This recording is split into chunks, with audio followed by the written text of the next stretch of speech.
Hello and welcome everyone. This is the another lecture of data science. We are going to cover another important topic of data science, which is modeling evaluation, how to evaluate model using R and Python. So basically, to evaluate model, we will learn how to how to make a step by step procedure to evaluate a model in R and Python. Model evaluation is a crucial for determining the effectiveness and the reliability of machine learning models. The presentation provides a comprehensive guide to understand and implement modeling evaluation techniques in R and Python. Introduction to model evaluation. Basically, we will learn about the introduction. What is model evaluation? Model evaluation is basically divided into three sections: model performance assessment, identifying strengths and weaknesses, model selection. Assessing the accuracy and reliability of machine learning model is critical for making informed decisions. Identifying strengths and weaknesses, basically to identify what are the strengths and what are the weaknesses of your model. You need to learn how to find out the weaknesses and as well as strengths. Most of the peoples are unable to find the strengths and weaknesses both, but the it is very easy to find the strength, but it's very difficult to find the weaknesses. So basically, is it is also vice versa case in some peoples, that they are unable to find the weaknesses and strengths of the model. So it is very necessary to identify areas where a model excels or struggles, helps to improve its overall performance and address specific challenges. Model selection, comparing different models based on their performance allowed for the selection of the best model for the given task. Basically, in the last process, we will select the best model which is best suitable for our algorithm, for our targeted work that we are doing from that model, and it is and according to the need that it will achieve the target that what we have fixed it. Now, understanding evaluation metrics. To understand evaluation metrics, basically there are four terms that are accuracy, precision, recall, and F1 score. So basically, what is accuracy? Accuracy is nothing overall correct predictions. So accuracy defines the predictions that are correct in our models.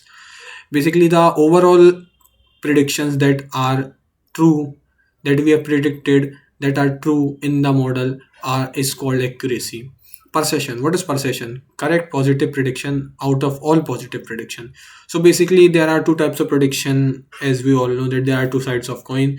As here also there are two types of prediction. One prediction is positive and one prediction is negative.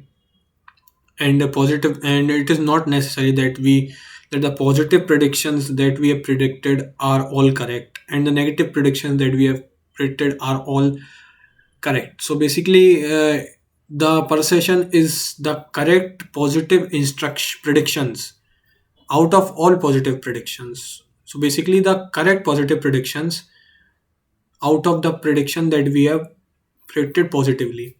Recall, correct positive predictions out of all actual positive predictions. So basically, the correct positive predictions, basically the correct predictions that are right, that we have predicted out of all the actual positive, that the all prediction that we have done in a positive way, that is recall. F1 score, harmonic mean of precision and recall.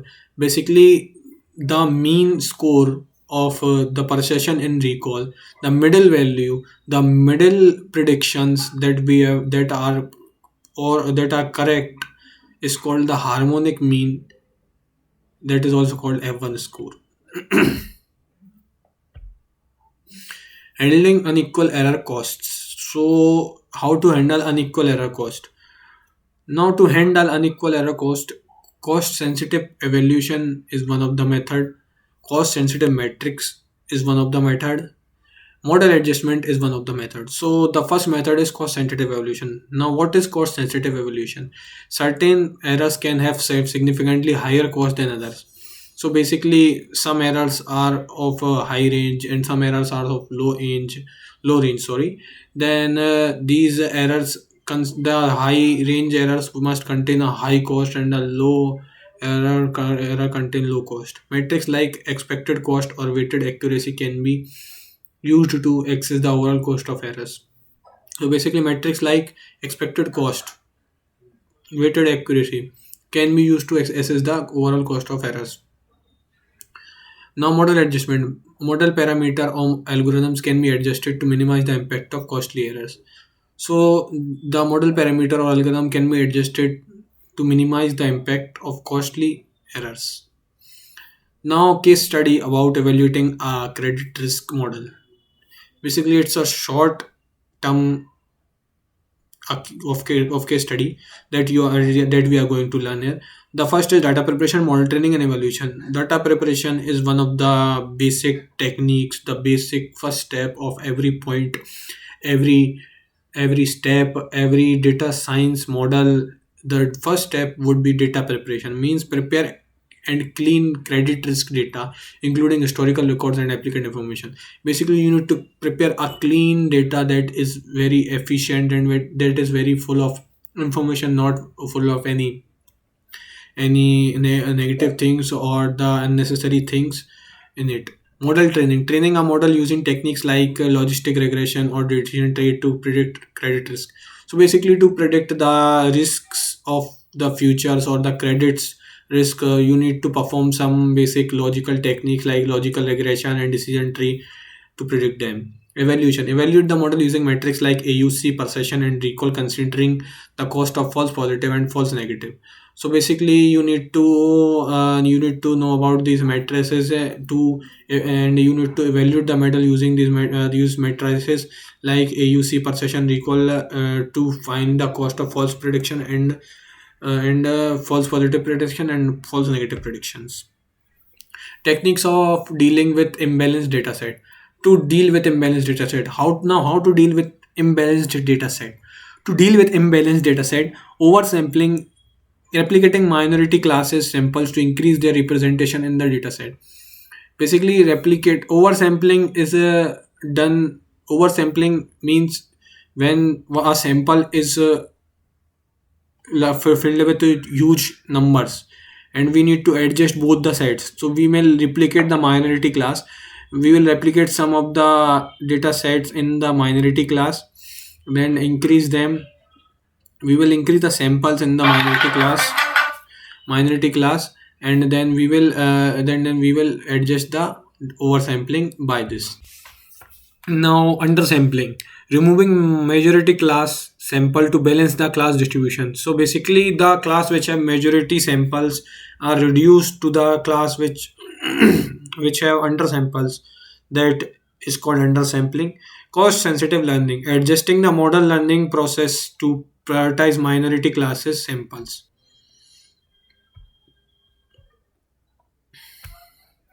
Cost validation and model selection. Data splitting, divide the dataset into multiple folds for training and validation. Model training, train the model for different folds and evaluate its performance on remaining folds. Model selection, compare the performance of different models across the folds to choose the best model of the task. Advanced evaluation techniques, ROC curves, AUC, perception recall curves. Visualizing the trade-off between true positive rate and false positive rate for the difference classification threshold. AUC, calculate the AUC around the area of the ROC curve to measure the overall performance of the classifier. Perception recall curves evaluate the trade-off between the perception and recall for the difference threshold frequency, especially use the embarrassed details. So basically, comprehensive evaluation of model evaluation is evaluating models truly using various metrics and techniques essential for ensuring the accuracy and readability. Basically, we need to continuously improve the model and understand the model with more concentration. So that's all for today's video. Hope you liked the video. If you liked the video, please give it a thumbs up and do comments. If you have any doubt, please please comment it out, and we will meet in the next video. Till then, stay tuned. We will meet in the next video with more data science topics. Thank you.